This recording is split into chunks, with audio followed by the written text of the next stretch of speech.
Le commandant de l'île égaré dans un coin reculé de l'Atlantique, se trouvait une île mystérieuse, perdue parmi les brumes maritimes et les vagues tumultueuses.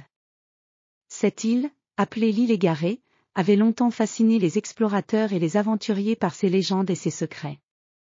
Les cartes maritimes la mentionnaient à peine, et peu de gens pouvaient dire s'ils l'avaient vue de leurs propres yeux. C'est là, au cœur de cette terre sauvage, que vivait le commandant Charles Dupont. Le commandant Dupont était un homme d'une stature imposante, avec des épaules larges et une barbe grise qui témoignait de ses années de service.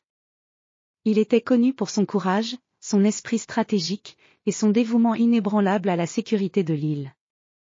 L'île était un endroit unique, avec ses montagnes abruptes, ses vallées verdoyantes et ses plages de sable noir, créant un paysage aussi beau qu'impitoyable.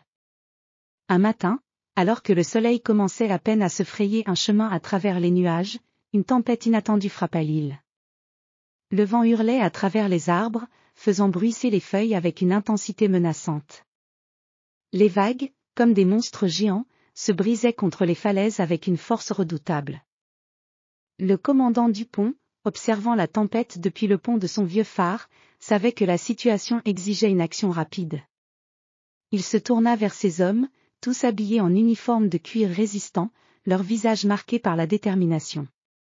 « Nous devons nous préparer à toute éventualité, déclara-t-il d'une voix ferme. Cette tempête est plus violente que tout ce que nous avons connu. Assurez-vous que toutes les mesures de sécurité sont en place. Nous devons protéger l'île et ses trésors. » Les hommes, avec une efficacité presque mécanique, commencèrent à sécuriser les installations. Les voiles des bateaux étaient repliées, les cordages étaient renforcés, et les réserves de nourriture étaient vérifiées. Le commandant Dupont supervisait chaque étape avec une attention méticuleuse, son regard scrutant chaque mouvement avec une précision presque surnaturelle. La tempête continuait à rugir autour d'eux, mais dans le chaos, il y avait un ordre clair et une détermination inflexible. En dépit de leurs efforts, la tempête se déchaîna avec une intensité qui surpassait toutes les attentes. Les éclairs déchiraient le ciel, illuminant brièvement les formes menaçantes des vagues géantes.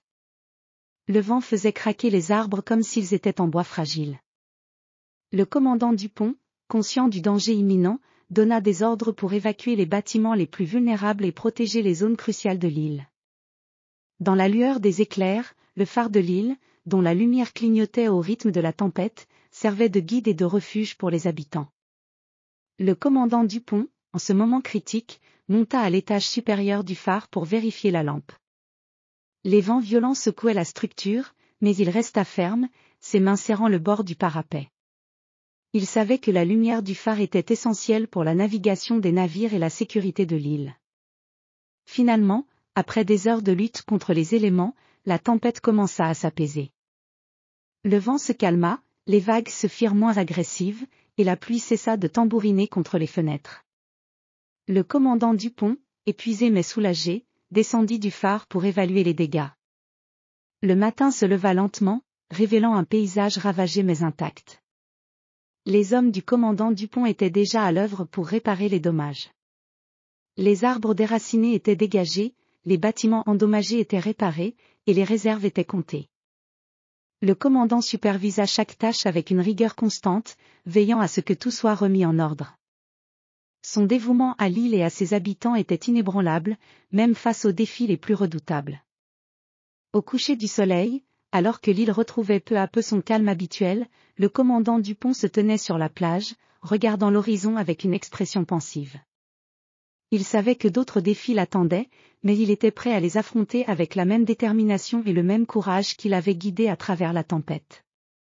L'île égarée, bien que cachée parmi les brumes de l'Atlantique, était protégée par son commandant inflexible et ses hommes dévoués.